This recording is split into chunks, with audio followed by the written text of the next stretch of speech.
ମୁଁ ହେଉଛି ସୁରେନ୍ଦ୍ର ଦତ୍ତ, ବାପା ବୃନ୍ଦାନନ୍ଦ ଦତ୍ତ, ଗ୍ରାମ 25 ଖଣ୍ଡ।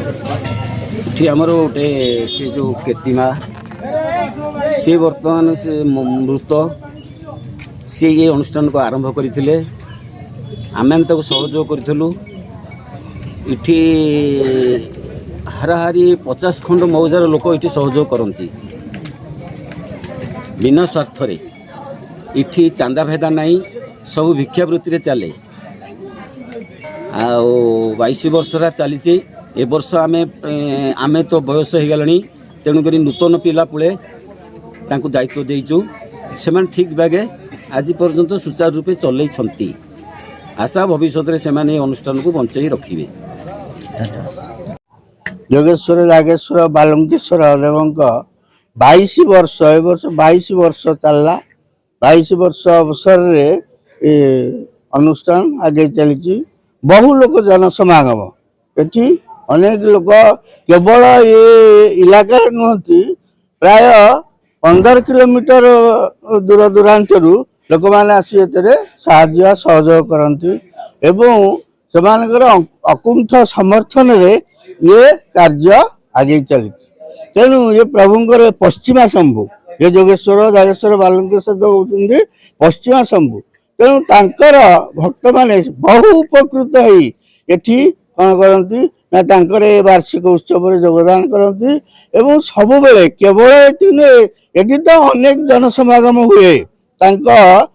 वार्षिक उत्सव अनेक जनसमागम हुए, किंतु प्रत्येक शनिवार एठी बहु लोक भी आसिक शनिवार संक्रांति बहु लोक भी एठी आसी कौन करती ना तांकर आश्रित हुंती एवं तांकर द्वारा मध्य उपकृत हुंती। तेणु ये इलाकार ये होचंती प्रभु बा समस्त ये होचंती मनस्कामना पूरण करंती। मोर जोगेश्वर जागेश्वर बालुंकेश्वर पीठरे किंवा जगह हुकुम दौले एक आदेश निर्देश ये 22 वर्ष का जगह चलती। बहुत दूर दूरांतर लोक आगे आगुरी पालीजर प्रसिद्ध था।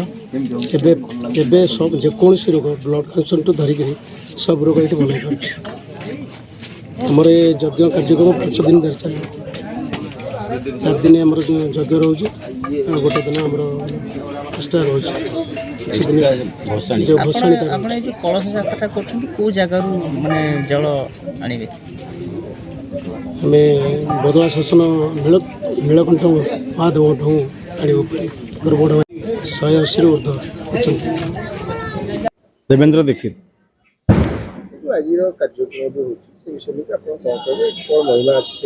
आज्ञा ये तो बहुत बढ़िया आज की 20-22 वर्ष है ये जगन चलती।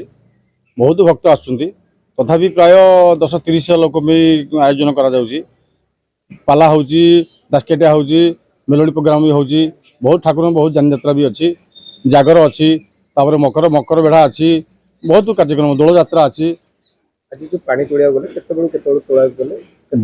बर्तमान आमर जो बदला शासन से मंदिर ठाकुर पानी तोड़ा आसला कार्यक्रम करा बर्तमान ये प्रभु बरात जिते दिन चली आज की 22-23 वर्ष होगा ता इच्छा चलती जिते दिन ता बरात हम से दिन चली पार। बर्तमान 31 तारीख आम पूर्णाहुति, आज 28 आरंभ 31 तारीख पूर्णाहुति, कलश विसर्जन। बर्तमान ये ग्रामर सबू लोक मैंने कर बदला ठारू 25 खंड ठारू बसंतमल ठारू खरजासी ठारू धरी बहुत लोक 15 से 5 बाटिया विभिन्न प्रकार पुरी भुवनेश्वर भी लोक आसुँच ये महादेव को समस्त साहाय्य कर मिनिमम पूर्णाहुति दिन आम 30,000 लोक कम हूँ ऊर्धवर कम नुह। कहबे आज जो जाउछंती कलश यात्रा रे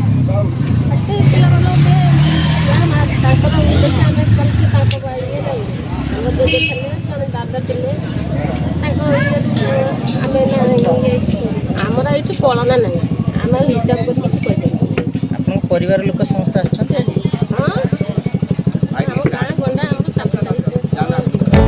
जदि आपंक आम भिडी भल लगा तेब आम चैनल को लाइक शेयर और सब्सक्राइब करने को जमा भी भूलु नहीं।